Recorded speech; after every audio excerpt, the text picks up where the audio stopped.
5월 19일 복된 이 아침 하나님께서 우리에게 주시는 귀한 말씀은 잠언 10장 18절에서 32절의 말씀입니다. 순도 100%의 복입니다 라는 제목으로 같이 말씀 나누도록 하겠습니다. 어제에 이어 솔로몬은 말에 대한 권면으로 시작하게 됩니다. 말이 많으면 허물을 면하기 어렵다라는 거예요. 거짓된 입술을 가진 자는 미움을 감추고 있기 때문에 그렇다는 것을 여러분 꼭 기억하시기 바랍니다. 그러나 지혜가 있으면 그 입을 제어할 수가 있습니다. 그런데 단순히 실수를 안 하는 정도의 제어가 아니라 하나님의 지혜로 사로잡힌 그 의인의 혀는 제어함으로 말미암아 순과 같다라고 말을 하는데, 이것은 금전적 가치 그 이상의 것을 가져다 준다라는 것을 의미하게 됩니다. 돈으로 살 수 없는 위로를 하나님의 지혜를 가진 자는 전해줄 수가 있고요. 더 나아가 하나님께 가까이 나아감을 가르쳐 줄 수가 있다라는 것이죠. 하나님께 가까이 나아가기만 하면 하나님의 놀라운 은혜와 능력의 주인공이 될 수 있다라는 것이죠.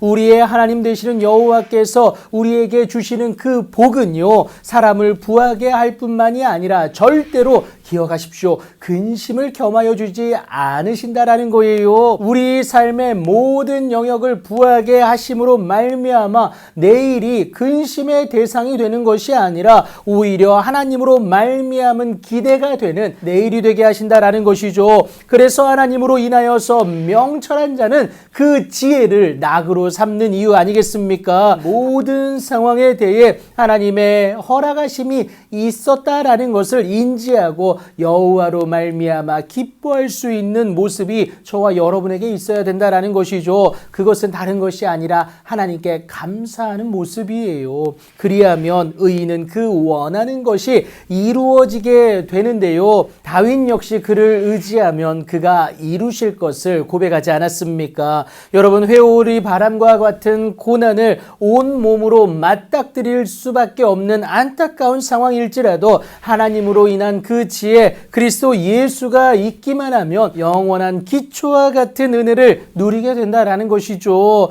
여러분, 흔들림 없이 장수할 것을 오늘 성경은 말합니다. 여호와를 경외하기 때문임을 분명히 밝혀요. 그렇게 하나님을 온전히 의지하는 의인의 소망을 즐거움이 있게 되는데, 이것을 세 가지로 말하고 있습니다. 여호와의 도가 정직한 자에게는 산성이 된다라는 거예요. 의인은 영영이 이동되지 아니하리라. 왜요? 하나님이 기초가 되어 주시니까 그렇습니다. 의인의 입은 지혜를 낸다라는 건데 선한 영향력을 끼친다라는 것이죠. 하지만 하나님에 대하여서 게으른 자는요, 그 부리는 사람에게조차 마치 이에 식초 같고 눈에 연기 같을 수밖에 없음을 분명히 말하고 있습니다. 자신의 육체의 욕심대로 행함으로 이웃에 대해서 피해를 주기 때문에 그렇죠. 하나님에 대하여 성실하지 않으니 여러분 악인이 될 수밖에 없는데요. 그로 인하여서 그는 수명은 짧아질 수밖에 없습니다.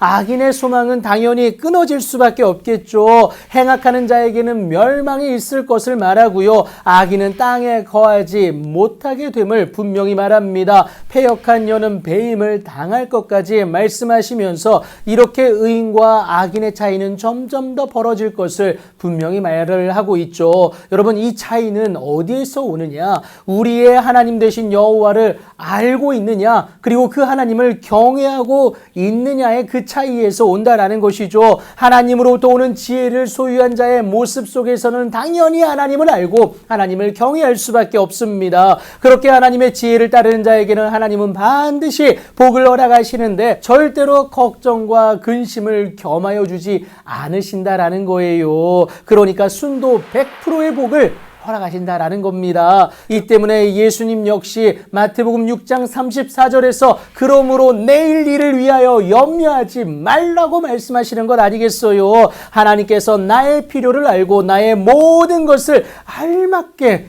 넉넉하게 채워주실 것이기 때문에 그렇습니다. 하나님은 반드시 당신으로부터 오는 지혜를 소유한 자에게도 순도 100%의 복, 염려나 걱정의 불순물이 조금 더 섞이지 않은 순도 100%의 복을 허락하세요. 오늘도 그렇게 하나님으로 말미암은 기쁨의 주인공으로 넉넉히 살아내시는 여러분들이 되기를 예수님의 이름으로 축복합니다.